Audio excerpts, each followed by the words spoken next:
Então, vou arrancar rápido para tentar responder o máximo possível.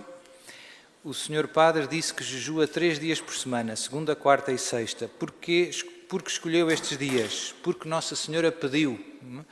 Eu já expliquei num momento, em vários, digamos assim, no momento da minha conversão, Deus usou muito umas mensagens de Nossa Senhora a 2 jovens que estão vivos na Venezuela. E nessas mensagens Nossa Senhora pedia que se jejuasse segunda, quarta e sexta, das 6 da manhã às 6 da tarde, a pão e água. Noutras aparições ela pede umas coisas um pouco diferentes. Em Medjugorje pede quarta e sexta, a pão e água. De preferência a pão e água. Quarta e sexta é uma coisa curiosa que eu descobri mais tarde. Nos primeiros séculos do cristianismo, os fariseus jejuavam à terça e à quinta e os cristãos jejuavam à quarta e à sexta. Atualmente já só temos 2 dias de jejum obrigatórios por ano, quarta-feira de cinzas e sexta-feira santa. Portanto, ainda há uma certa ligação com a quarta e com a sexta. A sexta, para nós, é um dia, é uma espécie de quaresma da semana, é uma mini quaresma. Há aquele dia em que a gente lembra a paixão de Jesus e, portanto, neste espírito de penitência a gente se associa e o jejum é uma boa maneira para fazer isso.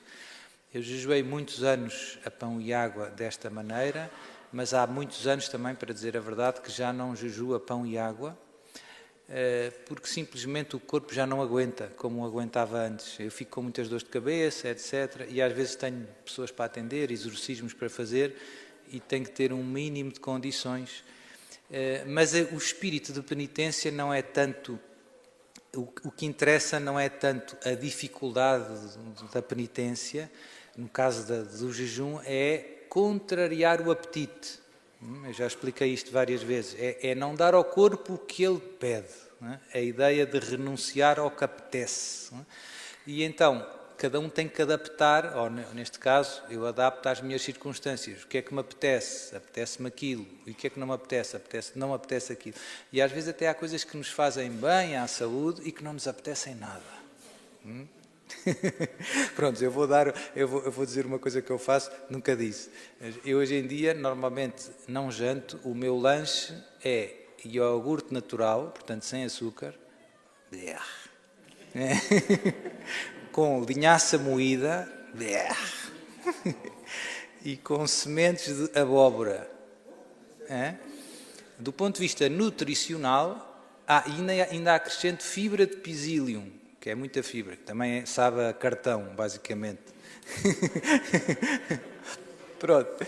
E, portanto, se vocês tentarem comer isto no fundo é muito rico em fibra, em micronutrientes em geral, e, portanto, é algo que é bom para a tripa, é bom para mim, não me estraga o sono à noite.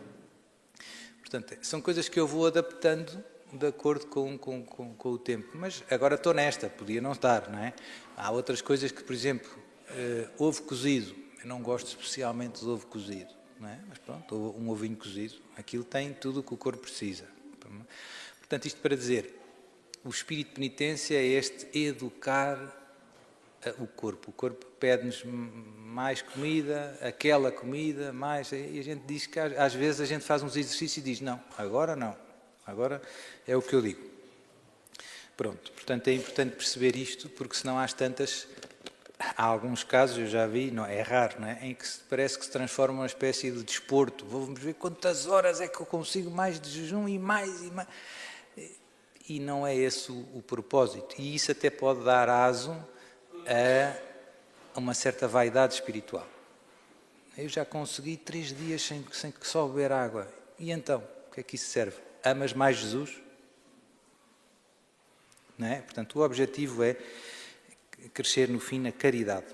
E, sobretudo, quando as nossas penitências pesam àqueles que estão à nossa volta, ou seja, se eu, quando faço jejum a pão e água, trato pior a minha mulher, bato nos meus alunos, rosno aos meus vizinhos, não está a correr bem. Não é por aí, certo? Qualquer penitência leva-nos a ter um coração, ou as boas penitências levam-nos a ter um coração mais parecido com o coração de Jesus. Portanto, o objetivo não é uma espécie de Olimpíadas como é que diz? Iron Man, que se diz agora, não é? Não é o Iron Man católico. Não, não. É, no fundo, travar o corpo, porque o corpo muitas vezes nos faz tropeçar. A verdade é essa. Todos com facilidade, a gente deixa-o ir e depois admira-se, não é? Pronto. Como é que eu posso usar o dom da música que Deus me deu para o louvar? Usando. Pronto, de muitas maneiras, mas basicamente usando o cântico para rezar. Eu diria isso. Né? Santo Agostinho tem aquela frase bonita: quem canta bem, reza 2 vezes. É verdade que ele acrescentou bem. A gente às vezes põe quem canta, reza 2 vezes. Mas ele diz quem canta bem. Portanto, o canto torna a oração muito doce, muito agradável. Aliás, nós estamos a experimentar isto neste retiro. Já estamos aqui há tantas horas e não pesa. A gente vai com o balanço e corre uma brisa e tal, e as irmãs cantam tão bem e tudo ajuda, não é? Pronto, eu posso fazer isso em minha casa e até no meu carro. Eu às vezes canto no meu carro, ninguém está a ver. Se virem também não é grave, não é? As janelas estão fechadas. Mas o cântico tem um poder forte de dar força à oração. Não é? Portanto, fica aqui a sugestão. E depois, se alguém tem de facto um dom, é pô-lo ao serviço do Senhor, é entrar no grupo coral da paróquia, é ajudar num grupo de oração. Há tantas maneiras de ajudar os irmãos a rezar através da música. Se calhar no Brasil eles estão um bocadinho mais avançados neste ponto que nós. Eles têm muitos artistas católicos que produzem música cristã que nos ajuda muito a rezar. Eu no carro uso muito, portugueses não há muitos. Há alguns, no meu site santidade.net, músicas, estão lá um montão de músicas de Deus gratuitas, de amigos meus, a maior parte são portugueses, são todos portugueses, que têm este dom e que quiseram pôr... E é muito bonito porque eu há um ano, em outubro, estive no Brasil e um amigo meu que está muito ligado a este mundo católico, da evangelização, da internet, etc., ele no carro estava a ouvir uns amigos meus que cantam em português. E ele dizia, eu gosto muito destas músicas, faz-me rezar. Portanto, isto para dizer, nós não temos noção, uma música parece feita a brincar, pode fazer bem a muitas almas no mundo inteiro. E eu termino também com mais... Eu não tenho muito este dom, tenho pena, e canto à mesma, mesmo sem o dom. Mas vejam bem, há uns anos, eu ainda era jovem seminarista, e tinha 2 amigos meus, um até é meu primo, Luís Roquete, e outra, Maria Durão, já têm vários CDs, não são muito conhecidos cá em Portugal, mas têm CDs normais, né, que se compram aí, e eles fazem música com conteúdo, com mensagem, digamos, com conteúdo cristão. E eu gostava tanto que eu gravei várias vezes em minha casa, comprei um aparelho pequenino de gravar, hoje em dia já é obsoleto, chamava-se um mini disc, comprei um microfone bom, estéreo, não sei o que mais, isto foi há... Eu já são 20 anos padre, portanto foi para aí há 30, não é? Ou há 25, foi na outra... E então eu lembro-me que a gente às vezes, ao domingo à tarde ou ao fim do dia, juntávamos lá em minha casa e eu punha aquilo a gravar, ele tocava a viola, ela cantava, os 3, uns a olhar para os outros, gravávamos aquilo, pus na internet e está há 25 anos, desde 2002 que está na internet. E é muito engraçado porque eles também têm os CDs em estúdio, gravados em estúdio, com bateria, com mais instrumentos. E há gente que diz, sou padre, aquelas do site, aquelas gravadas em casa, caseiras, são as que eu mais gosto. E há muita gente que, não sei aonde, não é? Na Austrália, imigrantes, que parece que não ouvem aquelas músicas e aquilo faz bem à alma. Portanto, isto para dizer, é um dom poderoso que faz muito, muito bem. É fácil fazer muito bem através da música. Também é fácil fazer muito mal através da música. Se repararem, a música, o inimigo usa muito a música, porque sabe do poder que tem. Pronto. Portanto, é encorajar a todos que cantam que vão por esta estrada. E nem é preciso gastar muito dinheiro. Uma pessoa grava hoje em dia com um aparelhozito, põe no Spotify, no YouTube, e aquilo já vai sozinho, tipo passarinho que saiu da gaiola. Mas vou só dizer mais uma coisa. Mas a letra é muito importante. É importante a melodia, é importante a parte da execução técnica, a pessoa se desafina ou não desafina, que é o meu problema, não é? Mas o conteúdo é muito importante. Portanto, se a letra é fraquinha, a mensagem, a semente que se coloca é fraquinha. Não é? Portanto, e como é que a letra pode melhorar? Depende da minha união com Jesus. Portanto, quanto mais eu rezar, melhor vão ser as músicas. Quanto mais eu amar Jesus, porque depois o que transborda do coração, isso eu vou pôr nas músicas. Isso eu vou pôr nas músicas. E se transborda Jesus, vão ser espetaculares. Se tem pouco Jesus e tem muito eu, vão ser interessantes só, mas não vão dizer muito à minha alma. Pronto. Pedir ao Espírito Santo inspiração. Infelizmente, há pessoas no mundo da música que trabalham para o inimigo e eles dizem, qual é que foi o segredo? Eu peço ajuda ao demónio. Eu peço ajuda ao demónio. Há alguns cantores famosos, né? Bob Dylan, Lady Gaga, que lhes perguntam em entrevistas e eles dizem abertamente, o segredo do meu sucesso, fiz um pacto com o demónio. Pronto, vejam bem. E nós podemos invocar o Espírito Santo, né, para usar a música e BUM! Destruir as obras do inimigo. Padre Sousa Lara, obrigada. A vida tem-me colocado tantos desafios. A fé tremeu, mas estou cá. Parabéns. É possível e como posso me defender do inimigo? Vivendo uma vida na graça de Deus. As pessoas às vezes preocupam-se muito com o demónio não me atacar. O segredo, no fundo, o demónio não me atacará como gostaria se eu estiver cheio de Deus. Eu digo às pessoas confissão, missa, terço, basicamente com isso a gente enche a alma de Deus. As pessoas às vezes até fazem isso mais na ideia de pensar que o demónio não me chateia. Mas a melhor notícia é isso vai me encher de felicidade nesta terra e vai-me dar o acesso ao... Quem morre na graça de Deus vai para o céu. As pessoas, muita gente vem ter comigo, só padre, o demónio está-me a atacar. E não estão muito preocupadas em ir para o céu. Queriam só que o demónio não atacasse. Não é? E eu começo com muita paciência. Olha, gosta de Jesus, gosta. Quer ir para o céu? Quer. Então, pronto, olha. Começamos por princípio. Tem os mínimos olímpicos para o céu. Quais são? 10 mandamentos. Começamos por aí. Depois confissão, uma vida cheia de Deus. É o segredo. Mas isso significa que não vamos ter tribulações nem problemas? Não. Oh, Senhor Padre, não me diga isso. Lá vem o Senhor com desmancha prazer, estraga tudo. A vida de Jesus foi um mar de rosas. A vida de Nossa Senhora foi um mar de rosas. A vida de São José foi um mar de rosas. Então, preparem-se. Oh, Senhor Padre, outra... Mas foi uma vida feliz. Nossa Senhora foi feliz, mas sofreu muito. Jesus foi feliz, mas sofreu muito. Então aqui está uma boa notícia. O sofrimento e a felicidade não são tão incompatíveis como nós pensamos que são. Oh, como é que é isso, Sr. Padre? Explique melhor. Esta é uma lição importante. Porque a maior parte das pessoas foge do sofrimento como o diabo da cruz, não é? Sofrer, não. É humano, é humano. Jesus também disse no Jardim das Oliveiras, Pai, se é possível, afasta de mim este cálice, mas contudo não se faça a minha, mas a tua vontade.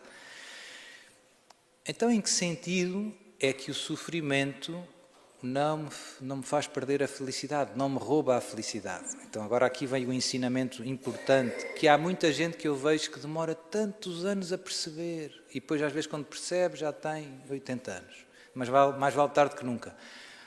É muito simples. O segredo da felicidade é amar e ser amado.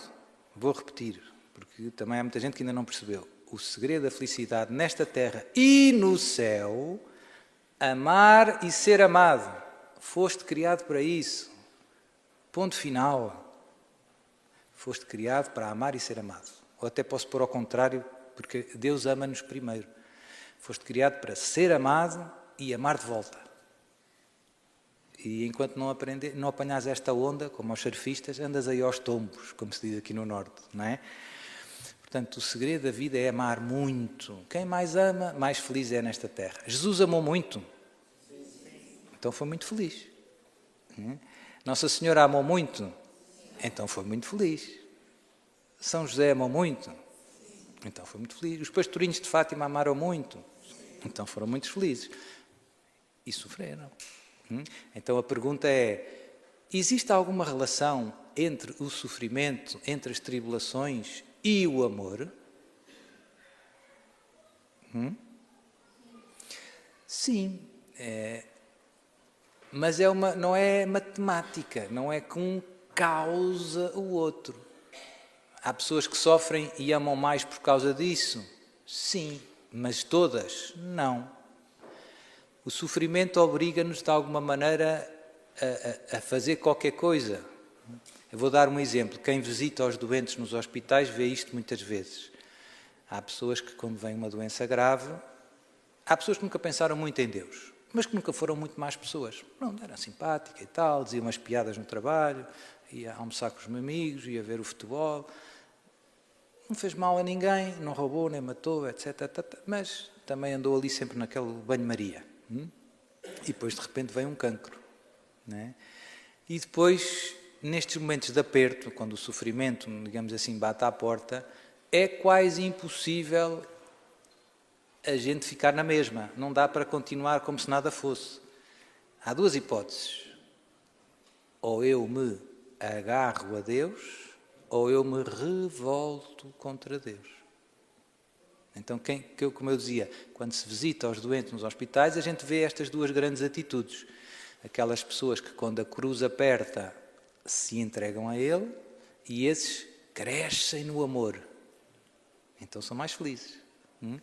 E os outros que, quando a cruz bate à porta, se zangam com Deus, põem Jesus de castigo, viram as costas a Deus. Jesus. Pensam que Deus é mau. Se me aconteceu isto, eu que não fiz mal a ninguém, não é? Como é que me foi acontecer isto a mim? Pronto. Isto acontece, estas duas atitudes. E então, qual é a lição? A lição é: o sofrimento, muitas vezes, é uma ocasião, é uma oportunidade de dar mais um passo na escada do amor, subir mais um degrau. Não é? E, se nós quisermos, visto de outra perspectiva, quando alguém gosta muito de outra pessoa, mais tarde ou mais cedo o amor vai pedir sacrifício. Quem já se casou já percebeu isto, não é? Porquê? Porque é preciso pensar no outro e menos em si. E depois vêm os filhos, e depois é preciso dar de mamar, e depois bolsou outra vez, depois sujou tudo. Acabei de limpar e acabou de sujar. Ou não é? E isso é, de alguma maneira, quando se ama muito, quem ama quer o bem do outro, e quando se dá ao outro implica renuncia a si mesmo. Não é? E a gente vê isso na cruz. A grande lição de Jesus é: não há maior amor do que aquele que dá a vida. E doeu a Jesus? Eu acho que doeu um bocadinho. Portanto, entre dar a vida e sofrer há uma certa relação. Mas voltamos atrás, que senão isto pode parecer muito pessimista. Mas quem mais ama, mais feliz é nesta terra. Mais paz tem no coração. E depois, yupi, no céu. Hã? Pronto. São coisas importantes, hein, que às vezes, como eu digo, a gente vai pela vida e não pensa nisto e não percebe nada. Porque é que isto me acontece? Qual é o conselho que o Sr. Padre tem para os jovens de hoje em dia? O conselho que eu tenho é missa, confissão, missa e terço, e rosário. É para os mais velhos também. É tão bom que eu não faço distinção de idades. A minha vida, quando eu tinha uns 20 anos, mudou muito. Até aos 20 anos eu nunca rezei o terço todos os dias. Nunca. Rezei uma vez ou outra mesmo.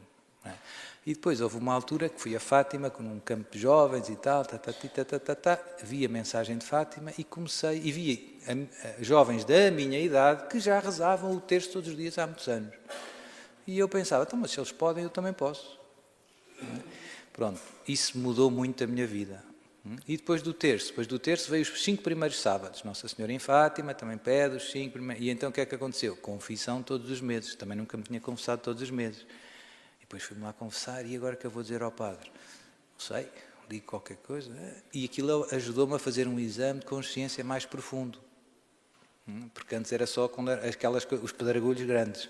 E depois disse, não, há aqui uns calhauzitos também que convém tirar. Confissão. E depois a missa. Depois houve um belo dia que um padre amigo meu me disse, ouve lá, Duarte, tu já vais à missa todos os dias? E eu disse, não vou. Mas fiquei a pensar naquilo, até podia ir, porque é que não vou? Comecei a ir. Pronto. E foram sempre coisas que me ajudaram imenso. Não é? No fundo, voltamos ao início, que nos enchem de Deus. E se o nosso coração estiver cheio de Deus, está tudo bem. Está tudo bem. Pode estar a casa a pegar fogo, está tudo bem. Porque cá dentro, os maiores problemas na nossa vida estão cá dentro. Estão cá dentro, não é o teu marido. Os maiores problemas da tua vida és tu. Seu padre, é uma notícia. Estou a dizer. O nosso eu faz-nos tropeçar muitas vezes, e eu é que quero, à minha maneira, eu é que sei.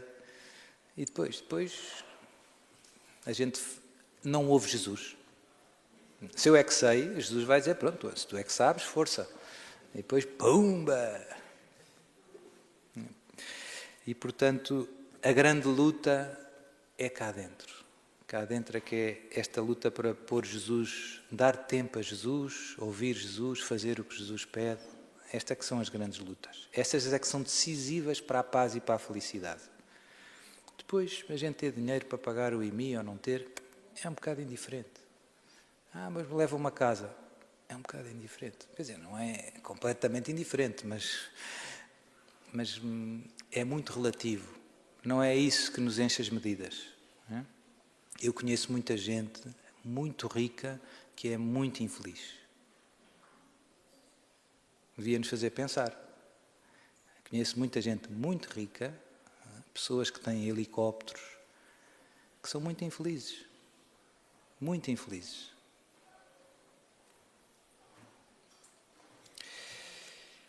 Para tomar a Eucaristia é preciso ficar 1 hora de jejum? Sim.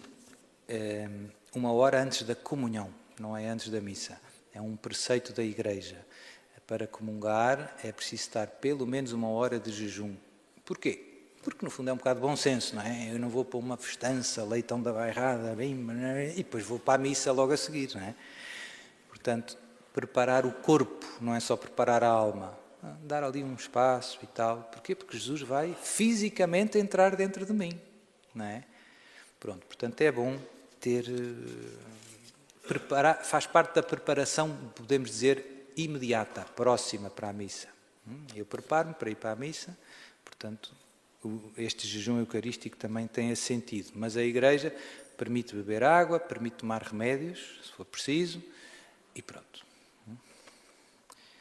Entendo que nem tudo é demónio, mas o Senhor acredita que existe pessoas que nascem, que morrem, mas nunca se convertem. Penso que morrem. Infelizmente, há pessoas que não se convertem nem à hora da morte. É triste. É de facto a maior tristeza. Se alguém perguntasse a Jesus e a Nossa Senhora qual é a sua maior tristeza, e Jesus diria, e Nossa Senhora igual, são as almas dos meus filhos que se perdem para sempre no inferno. E em Fátima, não é? Temos aqui a imagem, ela logo na terceira aparição, 13 de julho, mostrou o inferno aos pastorinhos e eles ficaram, podemos dizer, aterrorizados, e ela diz, visto o inferno, para onde vão as almas dos pobres pecadores. E depois vem a boa notícia, para as salvar, Deus quer estabelecer no mundo a devoção ao meu coração imaculado. E depois disse-lhes que com a nossa oração e com a nossa penitência, nós podemos alcançar muitas graças que Deus vai dar a essas almas para que se evite isso, para que elas se arrependam antes do último suspiro. Mas a liberdade humana não é uma ilusão, existe. A gente pode dizer que sim, a gente pode dizer que não. Eu uso muito a imagem do casamento. Deus é como se quisesse um casamento com cada um de nós. Mas Deus é um cavalheiro, manda um anel lindo de noivado e depois pergunta: queres casar comigo? Tadã! E depois é preciso a gente responder sim ou não. Ou sim ou não. Não há mais respostas. E a gente tem aí a nossa vida, a nossa história, esta vida é a resposta a esta pergunta. Deus dá-nos uma vida para dizer que sim ou que não. O nosso sim é construído todos os dias, com pequeninos atos. E infelizmente é possível dizer que não. E depois há casos que nos animam muito. Há pessoas que vão, parece que para o não, e no fim dizem afinal arrependi-me. É o exemplo do bom ladrão. O bom ladrão ia mal, era ladrão, não é? Não era bom por ser ladrão, era bom por se ter arrependido, apesar de ser ladrão. E ele até reconhece: eu estou aqui justamente, mas ele não, ele é inocente. E Jesus: lembra-te de mim quando vieres com o teu reino, com a tua realeza. E Jesus diz: ainda hoje estarás comigo no paraíso. E, portanto, esta graça da conversão final é que, no fundo, aquilo que Nossa Senhora diz em Fátima, a conversão dos pecadores, é algo que nós podemos ajudar de alguma maneira, com a nossa oração, com a nossa penitência. Os pastorinhos fizeram isso, no fundo, com terços, com coisas muito simples. Não é preciso complicar muito.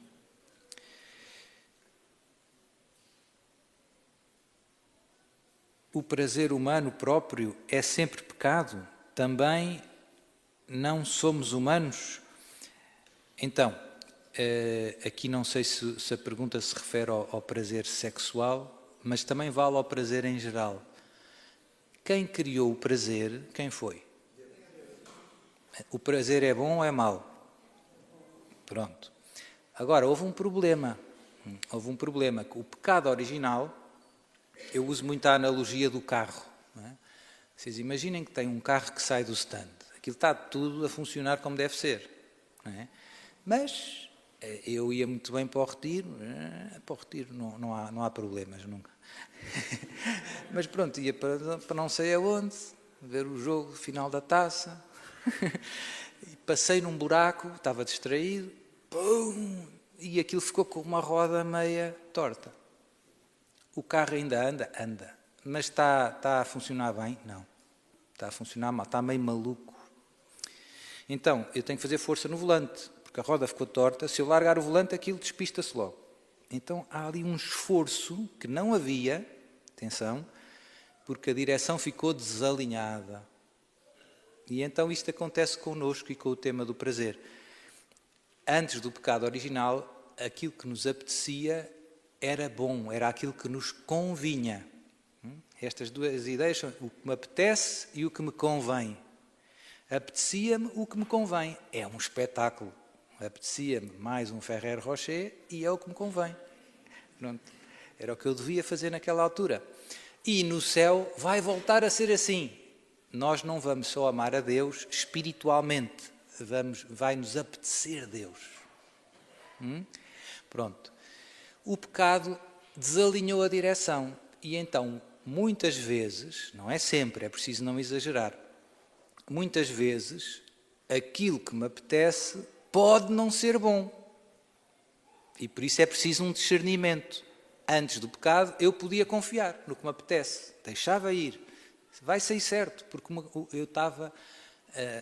o carro estava certinho, estava alinhado. E agora, depois do pecado, há esta luta. São Paulo fala, não é? Das obras da carne, das obras do espírito. A carne tem desejos contrários ao espírito e, portanto, dentro de nós há uma luta. Há o que me apetece e há o que me convém. E às vezes eu escolho mal, porque às vezes eu escolho contra o que me convém. Escolho o que me apetece e não me convém, em vez de escolher o que me convém e não me apetece. Mas também é verdade que às vezes apetece-me o que me convém. E aí não há problema nenhum. Aí não há problema nenhum. Portanto, é importante também não exagerar demasiado, porque o carro ainda anda. Anda mal, mas anda. O carro não ficou sem se mexer. Porque há alguns cristãos, aconteceu, por exemplo, com Lutero, com algumas tradições, que exageram as consequências do pecado. E, portanto, dizem que o carro não está só desalinhado, o carro não anda. E, portanto, tudo o que eu desejo é pecado. Não. Os católicos não dizem isso. Às vezes, o que me apetece não me convém, mas não é sempre. E então é preciso discernir. À luz de quê? À luz da palavra de Deus. Voltamos aos mínimos olímpicos, aos 10 mandamentos. Apetece-me roubar um Kinder Bueno. Convém-me roubar um Kinder Bueno? O que é que acham? Não convém. Não convém. Roubar é injusto. Mas o Kinder é tão bom. Pois é, mas não é teu. Certo? Se quiseres o Kinder, tens que pagar. Oh, Sr. Padre, está outra vez você a tirar as alegrias da vida. Não me convém, porque roubar me torna injusto. E os injustos não herdarão o reino de Deus. E isso aplica-se a todas as outras coisas, não é? Em relação à castidade, o que me convém é a castidade, que às vezes as pessoas acham que é simplesmente não ter relações com ninguém. Depende. Se for com a tua mulher, é algo bom, que me convém. A castidade não é não ter relações com a tua mulher. Se estás casado e é suposto, é o que faz parte. Agora, se é a vizinha, não me convém. Não é? Mas a minha mulher foi de férias e só volta no verão. Rezas o terço. Pronto, não é? Basicamente é isso, não é? Mas isto aplica-se a muitas coisinhas na vida, não é só... Há uma luta e por isso é que eu, voltando atrás, o jejum ajuda-nos nisto. Ajuda a endireitar um bocado a direção. Não é bem endireitar, ajuda a tornar menos difícil guiar o carro com a direção desalinhada. Ou seja, existe sempre esta tensão em nós, entre o que me convém e o que me apetece. E o jejum fortalece a minha vontade, fica mais fácil dizer ao corpo que não.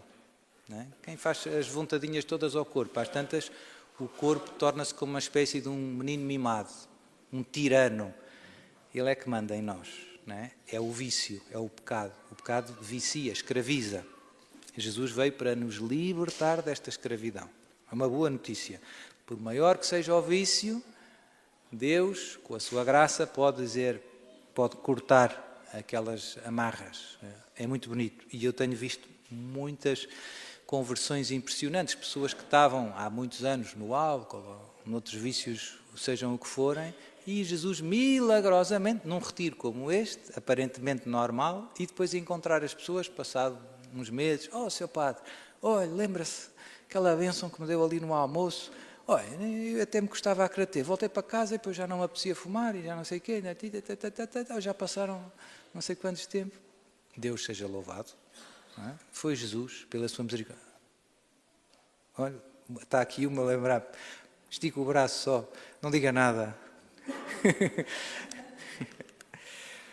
Mas pronto, isto para dizer, Deus é grande, Deus é grande, Deus é grande, Deus é grande. Senhor Padre, Lara, temos de ter cuidado com as horas. Senhor Padre Lara, queria procurar-lhe o seguinte. Os bebés que foram abortados, para entrarem no céu, têm que se batizar, pois uma vez que não chegaram a nascer, como é que podem ser batizados? E porque Deus permite que os bebés sofram. Obrigado. Pronto, estão várias... os bebés, para entrarem no céu, a gente sabe que quem acreditar, como diz Jesus, e for batizado, será salvo. E quem não acreditar, será condenado. Jesus é interessante que nesta frase, Jesus não diz e quem não for batizado. Quem não for batizado. Não, Jesus não disse. Não é? Agora, o que é que a Igreja ensina? A Igreja ensina que Jesus na cruz morreu pelos bebés não batizados. e que Deus é justo e dá a todos os homens, todos os seres humanos, nascidos ou não nascidos, todos aqueles que começaram a existir, ou seja, que foram um pequenino embrião, a possibilidade de serem salvos pela cruz de Jesus. Certo? Pronto. E, portanto, aqueles bebés, Jesus morreu por eles na cruz. É isto que eu sei. E Jesus dá-lhes a possibilidade. É a história da pergunta de casamento. Queres casar comigo ou não? Como é que ele faz isso? Não sei. Não sei. Certo? Pronto. Portanto, basicamente é isso, não é? Mas eu, por exemplo, vou dar exemplos. Eu tenho os dois casos. Eu tenho uma irmã que nasceu a seguir a mim, que nasceu com um problema grave de saúde e a enfermeira ou o médico que fez o parto sabia que os meus pais eram muito católicos e batizou a minha irmã, chamava-se Maria. Batizou-a logo a seguir a nascer e ela morreu passado umas horas. Então essa tenho a certeza que está no céu. Não é? Pronto, não fez nenhum pecado pessoal, foi o batismo, pum, foi de foguete. E então eu até tenho na minha agenda uma data para me lembrar que ela faz anos. Inventei uma data, não é? Para me lembrar dela. E depois houve outro irmão meu que a minha mãe teve um desmanche passado uns meses. Pronto, esse não foi batizado, porque não se pode batizar os mortos, só se pode batizar os vivos. Não é? Pronto. E esse eu acredito também que está no céu. E lembro-me dele. Até pus no dia 13 de maio. 13 de maio, aniversário João. Quem olhar para a minha agenda. É o meu irmão. Não é? Ninguém sabe. Lá no céu eu vou conhecê-lo. Pronto. Portanto, eu penso que é isso. Ele ia ser batizado se nascesse? 100% de certeza. Não havia escolha. Os meus pais iam batizá-lo. É óbvio. É óbvio. Pronto. E havia mais uma. Porque é que Deus permite que os bebés sofram? É, de facto, o mistério do mal. É sempre uma pergunta que vem muitas vezes e, de facto, é a grande pergunta. Se Deus é bom, se Deus nos quer bem, porquê permite tanto mal? Porquê é que permite que os homens façam mal uns aos outros? Porquê é que o demónio faz tanto mal a tanta gente? Porquê é que os inocentes sofrem, sobretudo as crianças? É uma grande pergunta. A resposta é: Deus não quer o mal. O mal entrou por causa do nosso não a Deus. O nosso não a Deus é que deu que o carro passasse no buraco, é que desregulou isto tudo. Portanto, a causa do mal está ligada à liberdade do homem mal usada e à liberdade dos anjos mal usada. Houve alguns anjos que também disseram que não a Deus, tornaram-se demónios. Deus não quer isso e Deus está a acabar com isso, mas está a acabar com isso gradualmente. É um processo. Portanto, Deus podia acabar assim? Podia. Mas Deus não quer acabar assim, permite o mal e há aqui um tempo em que o mal e o bem estão misturados. É uma história da salvação. Deus está a endireitar isto gradualmente. Mandou Abraão, depois mandou Moisés, depois mandou os profetas, depois mandou Jesus, e depois veio a cruz. Pum! O mal ficou feito em bocadinhos. Portanto, e depois vêm os sacramentos, e os sacramentos fazem a gente apropriar-se da vitória de Jesus sobre o mal. O batismo, etc, etc, etc. Mas nós ainda vemos em nós e no mundo mal e bem misturados. E quando é que isto acaba? A boa notícia é: vai acabar um dia da história, ou seja, a história tem um termo, Jesus um dia vai voltar e chega de mal, acabou-se. E depois, a nossa história em concreto, quando nós morrermos, e se chegarmos ao céu, no céu está tudo como deve estar. Tudo!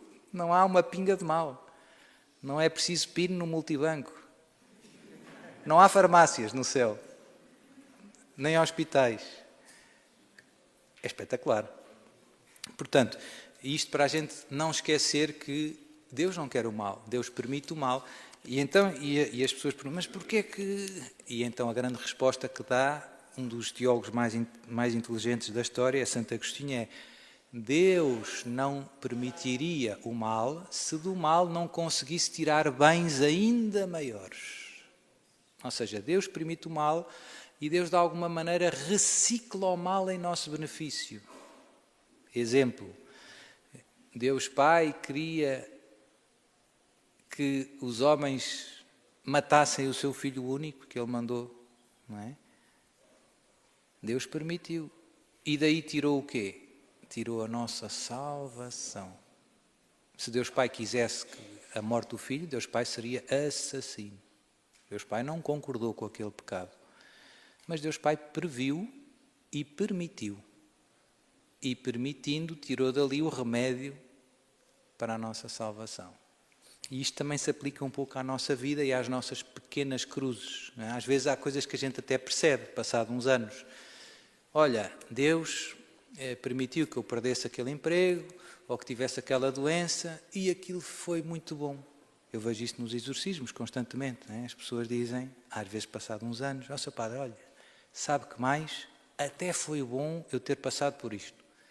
Porque senão não estava aqui hoje. Eles têm noção de que se a vida tivesse corrido muito bem, aos olhos do mundo, eles estavam na estrada do inferno. E, portanto, bendito trambolhão, bendita aflição, que me fez encontrar Jesus. Deus permite o mal, porque do mal tira bens maiores. Portanto, a próxima vez que estiverem com dor de cabeça, obrigado, Senhor. Quando perdoamos alguém que não fez mal, nos fez mal, perdão, exatamente. Quando perdoamos alguém que nos fez mal, devemos rodar ao mesmo nível do relacionamento que já existia antes? É uma boa pergunta. E às vezes tenho que explicar isto porque há aqui algumas distinções. Então, o perdão nasce da caridade, nasce do amor, e, portanto tem a ver com um querer bem ao outro. É um querer bem. Eu quero o bem dele. Eu quero que ele se arrependa, que se converta. O que não implica que, ao mesmo tempo, portanto, qual é o contrário do perdão? É, no fundo, aquele ressentimento que eu alimento, aquele desejo de vingança. Não é? O que não é incompatível, portanto, o querer o bem do outro, que, no fundo, que ele se arrependa, que se corrija, que também peça perdão, no fundo, não é? Não é incompatível com, às vezes, ter que fazer algumas coisas práticas que podem ser necessárias por vários motivos, mas podem ser necessárias ou podem ser lícitas. Vou fazer exemplos. Eu tenho um vizinho que, sei lá, me roubou umas cerejas. Vamos pôr assim umas coisas suaves, que é para ninguém... E então, pronto, eu deixei-o comer as cerejas, bom proveito, olha, que lhe saibam bem, mas significa que eu posso pôr uma câmara lá, posso pôr uma vedação a dizer, cuidado, as cerejas são minhas, um letreiro a dizer, cuidado com o dono, posso, e posso falar com ele, não é? Mas também posso deixá-lo roubar e tenho tantas cerejas que dá para os dois? Também posso. Quer dizer, posso muitas coisas, não é? Portanto, às vezes as pessoas pensam que se eu fui para o tribunal, então é porque não perdoei. Não. O querer repor a justiça é um bom desejo. Não estou a fazer nada de mal. Agora, eu posso ir para o tribunal e querer bem à pessoa. Querer que a justiça seja... O perigoso é o amor, é eu deixar de querer bem àquele irmão, é o ódio. Isso é que é o problema. Não é tanto o ir para o tribunal ou não. É o que é que está a acontecer ao meu coração. Perdoei ou não perdoei? Depois, eu vou dar um exemplo muito bonito da força do perdão. O sino está-me a lembrar. Mas esta história é muito bonita, eu já contei muitas vezes. Uma vez, um assaltante roubou um casal em Itália. Eu ouvi esta história do capelão da prisão. Havia um padre que era capelão da prisão, que vinha dar aulas ao seminário, e então um jovem roubou o fio de ouro a uma senhora no mercado, ou não sei aonde. Tirou-lhe o fio e fugiu. E pronto, e eles foram à polícia e disseram, roubaram o fio de ouro da minha mulher e tal. Às tantas, passadas umas semanas, lá apareceu o fio e lá apareceu o ladrão. E pronto, e aquele casal tinha vindo aqui ao Retiro a Tendais. Não tinha. Era para ver quem é que estava a dormir. Mas participava num grupo de oração, costumava rezar. E o que é que eles começaram a fazer? Eles começaram a rezar por aquele jovem. Acharam. isto não aconteceu por acaso. Deus, este jovem não está bem. Vamos começar a rezar por ele. E começaram a rezar por ele, a rezar por ele. E não o conheciam. O jovem foi preso porque tinha roubado mais pessoas. Tinha roubado muitas. E às tantas, eles escreveram uma carta ao jovem que tinha roubado. A dizer, olha, nós somos o casal tal, que tu roubaste um dia e tal. E era só para dizer que temos rezado por ti, espero que tu estejas bem, não sei o quê. O jovem abriu a carta. Foi ter com o padre, com o capelão, não sei se tinha tido alguma vez ido ter com ele, e disse, seu padre, olha, o que é isto? Esta gente não está boa da cabeça. A força do perdão. Aquilo tocou, e o padre disse, não, eles não estão a brincar, eles não é ironia, não é gozo, é sincero. Eles são teus amigos, eles estão a rezar por ti. E aquele jovem experimentou pela primeira vez o que é este amor parecido com Deus. É um amor incondicional. Deus já nos ama, apesar dos disparates que a gente faz. Deus já nos ama, apesar dos disparates que a gente faz. Não é que se nos portarmos bem, Deus começa a gostar de nós. Deus já deu tudo. Aquilo mexeu com o jovem começou a rezar lá na prisão, e fez uma caminhada. Eu falei com o capelão, não é? O capelão foi lá ao seminário. Às tantas ele começou a evangelizar na prisão. Vejam bem a conversão, não é? Foi de ladrão para, como na cruz. Depois começou a evangelizar e tal, sei o quê, a levar outros para Jesus e a explicar o que é o amor de Deus e Entretanto acabou a pena. Acabou a pena e ele ficou um bocado sem saber o que fazer. Então, mas a minha vida era aqui, dentro da prisão. E eu estava aqui a fazer a minha missão. Ficou sem saber o que havia de fazer. Então foi ao diretor da prisão, pediu a autorização para continuar a viver na prisão como preso, para continuar a evangelizar. A força do perdão. Tudo começou com uma carta. Portanto, não tenhamos medo de perdoar. Perdoar é divino. Torna-nos parecidos com Deus. Quem é que nos perdoou tudo? Deus. Pronto, então, agora temos um intervalozinho. Há aqui umas perguntas que não deu para responder hoje, mas há de haver mais oportunidades. Temos um intervalozinho de meia hora, não é? Está aqui ninguém. Eu vou olhar para a cábula. É meia hora para beber um cafezinho e esticar as pernas e depois encontramos-nos aqui outra vez às 4h30. Não é? Se lhes parecer bem. Pronto, uma Ave Maria em ação de graças. Ave Maria, cheia de graça, o Senhor é convosco. Bendita sois vós entre as mulheres. Bendito é o fruto do vosso ventre, Jesus. Santa Maria, Mãe de Deus, rogai por nós, pecadores, agora e na hora da nossa morte. Amém. Nossa Senhora do Rosário de Fátima, rogai por nós. Até já.